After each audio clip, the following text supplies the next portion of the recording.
been waiting around, making calls for on and off for the last 4 days.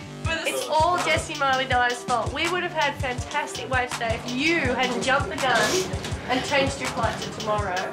It's kind of weird. We kind of get here and it looks okay, so we'll make it an on-call and then it'll get really bad and then so we'll call it off and then we'll go to call it on again because it looks kind of good and then it'll get bad again. And so we got down here today and it looked kind of clean and then I actually paddled out and it's just howling onshore wind, so I mean I'm assuming we're not going to run. So I don't know now, we kind of could be stuck here for a couple more days. I guess it's pretty draining doing that sort of thing, but yeah, I really didn't want to run like today. Like, I really don't want to do, but okay, no. Yeah, no.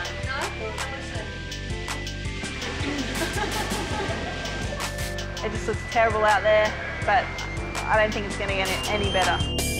So we've called the contest off for the day and we've got a whole day now to hang around, and I think we're going to go to breakfast buffet, and then I don't know what we're going to do because the waves look really bad. We are about to jump in the car and we're going to go to a carnival practice. Let's hope the contest isn't on tomorrow. Woo! I don't know our exact geographical location, but I know we're in Rio, and I think we're somewhere near Favela, and we're in this really rootsy part of Rio. There's like a full block party going on, and people are just getting right into it. Yeah, we all got invited to go to, I guess it's a practice for a carnival, and we went to one of the biggest dance schools in Rio. Oh, it was insane. We got in there, and it's kind of just some old guys playing some samba music. Everyone was pretty relaxed, and there was a whole bunch of old ladies on the dance floor that were like the teachers. Yeah, we got there and the old ladies were teaching us how to dance. We actually couldn't keep up. My feet were just so slow.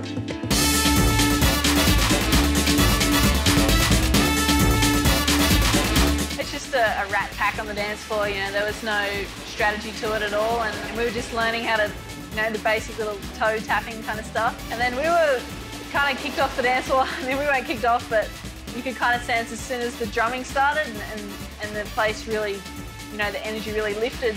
That was when the, I guess you'd call the professionals came in and took over.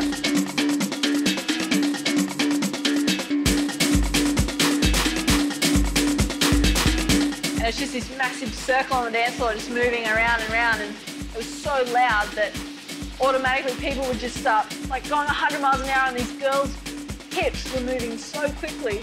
I've never seen anything like it before in my life.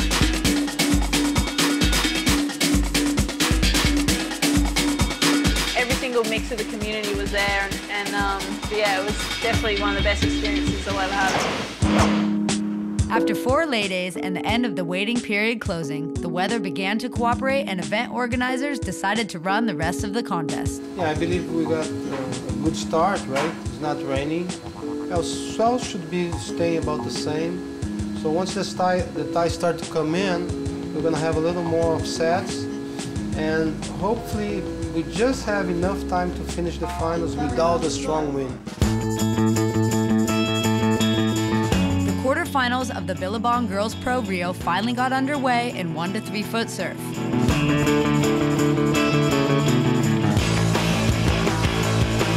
Carrying momentum from her previous winning heats, Hawaiian Melanie Bartels defeated Samantha Cornish of Australia.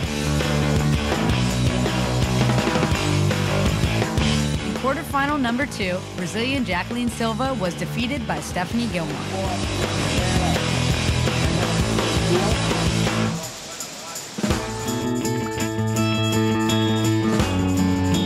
Quarterfinal number 3, Jessie Miley Dyer fell victim to Sofia Milanovic's relentless attack on the waves.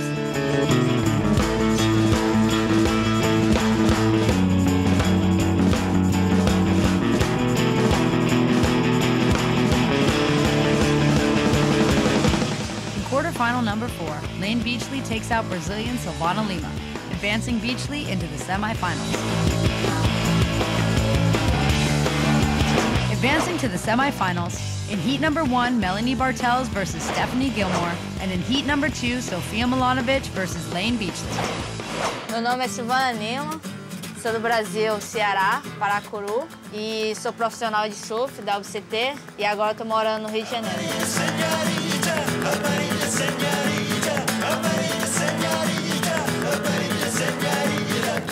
Eu comecei a surfar. I began surfing when I was 7. My brother taught me to surf. They surfed already. I began because of them and because I used to live in front of the beach.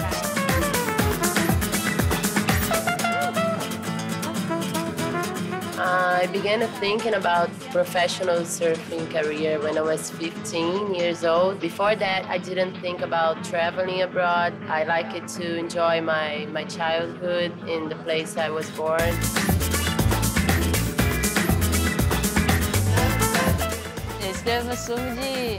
My surfing style is being radical. I always watch the men surfing and I try to be like them. And I push my level to get like the guys. Eu escrevo meu surf como ser radical.